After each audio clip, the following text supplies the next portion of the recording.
Welcome बच्चों। चलिए आज की क्लास हम लोग फिर स्टार्ट करते हैं और जैसा कि आज हमारा वॉइस का इंपरेटिव सेंटेंस मुझे पढ़ाना है, तो चलिए क्लास स्टार्ट करते हैं। इंपरेटिव सेंटेंस होता क्या है बच्चों, सबसे पहले ये समझते हैं। तो मैंने इसका डेफिनेशन थ्रू मैं इसको समझाने की कोशिश करता हूँ। Imperative sentence it expresses, expresses में होता है व्यक्त करना या बतलाना। It expresses command, order, request, advice, suggestion. क्या होता है? इंपरेटिव सेंटेंस हमें किसी का कमांड, हुक्म, जैसे सेना में कमांड दिया जाता है। ऑर्डर मीन्स आदेश, मैं आदेश, टीचर आदेश देते हैं, माता पिता आदेश देते हैं। रिक्वेस्ट किसी से आग्रह करना। एडवाइस सलाह देना, डॉक्टर सलाह देते हैं, माता पिता भी सलाह देते हैं, टीचर भी सलाह देते हैं। सजेशन किसी को सुझाव देना, किसी मुद्दे पर किसी को हम सुझाव देते हैं। तो वैसे प्रकार के सेंटेंस जिसे command, order, request, advice, suggestion इस प्रकार के भावनाएं निकलती हैं, उसे हम लोग इंपरेटिव सेंटेंस के अंदर रखते हैं। अब इंपरेटिव सेंटेंस की खासियत क्या है? It tax base form of the verb. यह हमेशा जो सेंटेंस जो स्टार्ट होता है in the beginning, imperative sentence शुरुआत में base form of the verb लेता है, यानी कि V1। Base form of the verb मतलब क्या हुआ? V1। यानी इंपरेटिव सेंटेंस हमेशा V1 से स्टार्ट होता है। तो इसमें हम लोगों को टोटल 5 पॉइंट कवर करने हैं। ओके, तो इसमें देखते हैं हमारा पॉइंट फर्स्ट क्या है। पॉइंट फर्स्ट में पढ़ना है ऑर्डर और कमांड के बारे में, ये दो को कवर करना है। ओके, ऑर्डर और कमांड के बारे में हमें चलना है। इसमें देखिए एक्टिव वॉइस में इसका स्ट्रक्चर रहता है V1 प्लस ऑब्जेक्ट, यानी V1 से स्टार्ट रहेगा, जस्ट उसके बाद ही रहेगा आपका ऑब्जेक्ट। जब पेसिव बनाते हैं तो लेट, लेट के बाद ऑब्जेक्ट, लेट के बाद हमेशा ऑब्जेक्टिव केस ही आता है।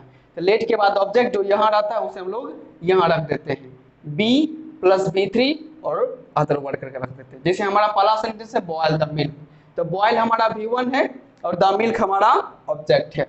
ओपन द डोर, ओपन हमारा V1 है और द डोर हमारा object. Shut the door, shut हमारा V1, the door object. Inform the police, inform हमारा V1, द पुलिस हमारा object. Switch on the light, तो स्विच हो गया हमारा V1 और ऑन द लाइट हमारा हो गया, सॉरी स्विच ऑन हो गया हमारा V1 और द लाइट हो गया हमारा ऑब्जेक्ट। इसे बनाना कैसे? हमें लेट से, तो चलिए बनाते हैं।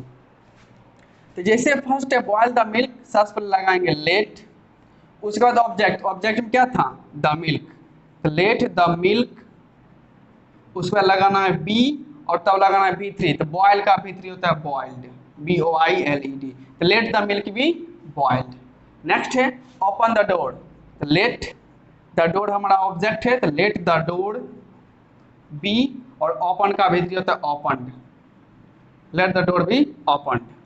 शट द डोर, तो लेट द डोर हमारा ऑब्जेक्ट है, तो लेट द डोर बी और शट का B3 शट ही होता है SHUT, let the door be shut. Next sentence है इन्फॉर्म द पुलिस, तो inform V1 base form of the police object, पहले लेट और ऑब्जेक्ट हो जाएगा the police, let the police be, inform का B3 हो जाएगा इन्फॉर्म्ड। ये हो गया ऑर्डर या कमांड को आप late plus object plus B plus V3 करके बनाते हैं।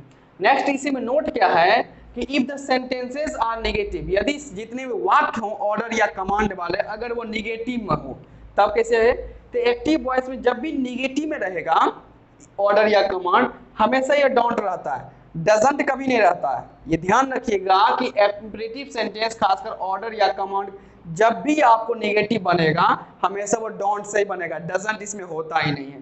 तो don't plus V1 plus object, तो इसमें क्या करना है? जब पेसिव बनाएंगे तो हम जो यहाँ पे ऑब्जेक्ट और बी लिखते हैं ना, इसी के बीच में नॉट को फिट कर देते हैं, तो let object not be V3। तो ये हुआ जब डोंट से सेंटेंस स्टार्ट रहेगा। तो देखते हैं इधर मैंने बहुत सारे लिख दिया है, जैसे don't boil the milk, don't open the door, don't touch the broken mirror, don't pluck the flowers, don't abuse the poor boy. सास पहले लेट, उसके बाद ऑब्जेक्ट में क्या था? The milk, let the milk, उसके बाद जस्ट आप नोट लगा दीजिए, नेगेटिव है, लेट द मिल्क नॉट, तब लगाइए बी और तब बॉयल का B3 हो जाएगा boiled, let the milk not be boiled. Next है don't open the door, let object में आपका the door, let the door, तब लगेगा नॉट बी और ओपन का B3 हो जाएगा opened, let the door not be opened. Next है don't touch the broken mirror, let object total आपका V1 के बाद the broken mirror, let the broken mirror, let the broken mirror, not लगाएंगे तब B लगाएंगे और टच का V3 हो जाएगा touched, let the broken mirror not be touch. Next है डोंट प्लक द फ्लावर्स, तो लेट, तब द फ्लावर्स हमारा ऑब्जेक्ट है, तो let the flowers not be pluck का, प्लक मीन्स तोड़ना, V3 इसका हो जाएगा प्लक्ड। नेक्स्ट है don't abuse the poor boy, तो लेट ऑब्जेक्ट हमारा है the poor boy, let the poor boy not be abuse means गाली देना, एब्यूज का V3 होता है abuse, let the poor boy not be abused. Okay, तो ये था हमारा इंपरेटिव सेंटेंस में ऑर्डर या कमांड। अब हम लोग आगे चलते हैं, रिक्वेस्ट और एडवाइस करके जो भी होगा आगे देखते हैं। ओके, चलते हैं नेक्स्ट स्लाइड में। चलिए हमारा नेक्स्ट स्लाइड तैयार हो गया है। नेक्स्ट स्लाइड में हम लोग पॉइंट 2 और पॉइंट 3 कवर करने वाले हैं। पॉइंट 2 हमारा है रिक्वेस्ट वाला, जिसे हम लोग आग्रह करते हैं। तो इसमें कीवर्ड्स क्या है कि जो भी रिक्वेस्ट वाला वर्ड्स रहेगा उसको पहचानने के लिए उस सेंटेंस को प्लीज या काइंडली दोनों में से कोई एक जरूर मिलेगा। उस सेंटेंस क्या रहेगा, या तो आपको प्लीज मिलेगा या तो आपको काइंडली वहां पे उपस्थित प्रेजेंट जरूर रहेगा। अब एक्टिव वॉइस का स्ट्रक्चर क्या होता है, तो प्लीज और काइंडली लिखा हुआ मिलेगा, तब रहेगा V1 और तब रहेगा ऑब्जेक्ट, प्लीज और काइंडली तब V1 तब ऑब्जेक्ट। लेकिन बहुत सारे सेंटेंस में प्लीज और काइंडली ऑब्जेक्ट के बाद ही मिल सकते हैं, तो उससे कोई फर्क नहीं पड़ने वाला है। ओके, प्लीज और काइंडली बस उस सेंटेंस में होना चाहिए, चाहे स्टार्टिंग में हो या फिनिशिंग में हो। ओके, और जब इसका पैसिव वॉइस हम लोग बनाते हैं, वो सबसे पहले आप लिख दीजिए यू आर रिक्वेस्टेड टू, सबसे आसान है, यू आर रिक्वेस्टेड टू। यहां तक आपको रिक्वेस्ट वाला सेंटेंस में लिखना ही है, अब बस V1 और ऑब्जेक्ट को आप यहां पर रख दें, हो जाता है। जैसे please bring a plate for the fruits, अगर इसको इसमें देखिए प्लीज है ना, यानी कि हो गया रिक्वेस्ट वाला। अब इसको बनाते कैसे, सो देखिए सबसे पहले हमें लिखना क्या है, you are requested to, you are requested to, यहां तक लिख दिया। अब V1 प्लस ऑब्जेक्ट क्या था, ब्रिंग V1, ब्रिंग लिख दिए।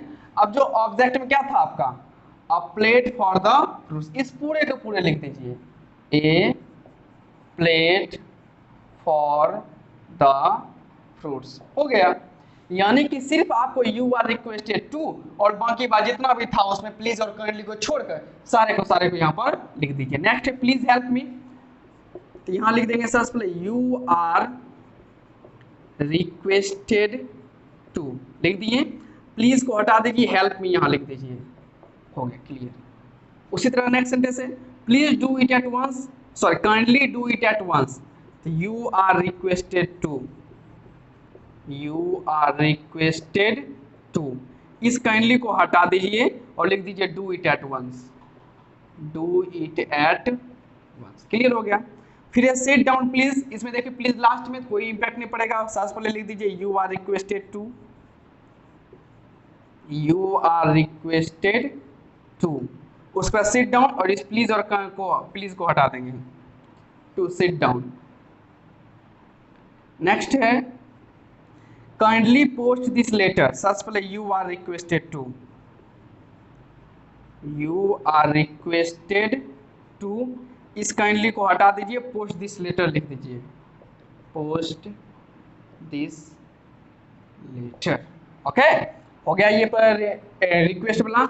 अब हम लोग चलते हैं, हमारा नेक्स्ट है पॉइंट नंबर 3, जो कि जुड़ा हुआ है एडवाइस और सजेशन से, यानी कि सलाह या फिर सुझाव दोनों रहेगा। ये भी V1 प्लस ऑब्जेक्ट से स्टार्ट रहेगा, और जब पैसिव बनाएंगे तो object plus should plus be plus V3। जैसे लव द नेशन, तो लव हमारा V1 है और द नेशन हमारा ऑब्जेक्ट है, तो जब हम बनाएंगे ऑब्जेक्ट द नेशन को पहले लिख देंगे। ओके, द नेशन, उसके बाद क्या लिखना है, शुड, द नेशन शुड, उसके बाद बी और V3, लव का V3 हो जाएगा loved. Okay, the nation should be loved. Next आपका हेल्प द पुअर, इसका अगर हमें बनाना है तो सबसे पहले हमें रखना क्या है, object the poor, the poor, उसमें रख दीजिए should, the poor should be और V3 हेल्प का हो जाएगा helped, the poor should be helped. उसी तरह से नेक्स्ट सेंटेंस है हमारा wash the hands, wash the hands before taking lunch. तो वॉश V1 है, द हैंड्स हमारा ऑब्जेक्ट है और ये सब हमारा अदर वर्ड कर सकते हैं बिफोर टेकिंग लंच।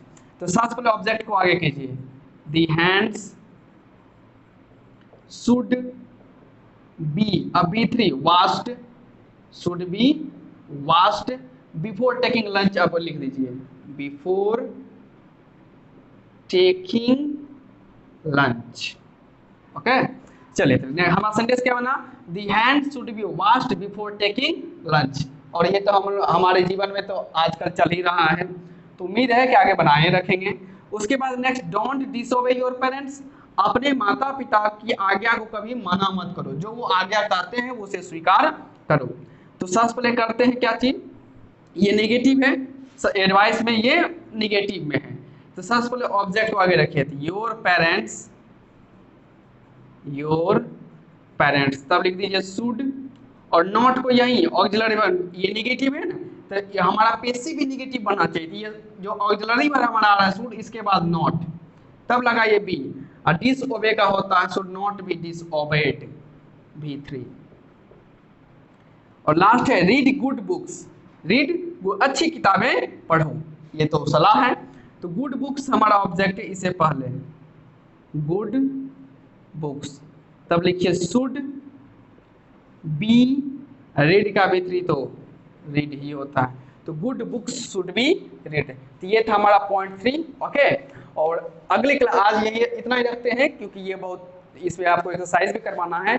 2 पॉइंट और बचा हुआ है इंपरेटिव सेंटेंस का, जो कि हम लोग कल कर लेंगे। ओके, और ध्यान रखिएगा कल चूंकि इंपरेटिव सेंटेंस का बस 2 ही पॉइंट बचा हुआ है, छोटा रहेगा, तो कल जो आपका वॉइस का और मैं पैसेज का भी एक कहानी देने वाला हूँ। पैसेज भी जरूरी है, हमारे एग्जाम के लिए खासकर जरूरी है। तो उम्मीद रख सकते हैं कि अगले क्लास से आपको एक पैसेज भी यहाँ बोर्ड पे मिलेगा, उस पैसेज में से जुड़ा हुआ क्वेश्चन रहेगा, 4 क्वेश्चन, उस पैसेज को मैं समझा दूंगा और उसका आंसर आप जिस तरह से मुझे टेलीग्राम पे भेज रहे हैं आप भेजते रहिएगा। ओके, तो ट्रांसलेशन चल ही रहा है, और ट्रांसलेशन बहुत जरूरी है बच्चों, क्योंकि मैं वॉइस के बाद कुछ 10 से जुड़े हुए चैप्टर स्टार्ट करने वाला हूं। तो स्ट्रक्चर सबसे ज्यादा आपको याद करना है, इसलिए मैं ट्रांसलेशन में चला रहा हूं।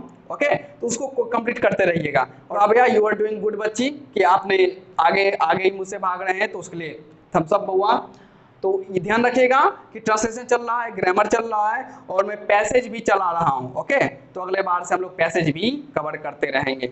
और लिटरेचर का जैसे आपको सारा कुछ दे देते, लिटरेचर का चिंता मत कीजिएगा, लिटरेचर हमारा 50% 60% समाप्त हो गया है, 40% बच्चा को कभी भी जो लॉकडाउन के बाद हम लोग क्लास कर लेंगे। तब तक ग्रामर पे हमें फोकस करना है, क्योंकि ये सबसे ज़्यादा जरूरी चीज़ है। ओके, तो टेक केयर, और मैं इसका PDF फाइल भेज दूंगा और आप ओके कर देगा। ओके, गुड नाइट बउआ।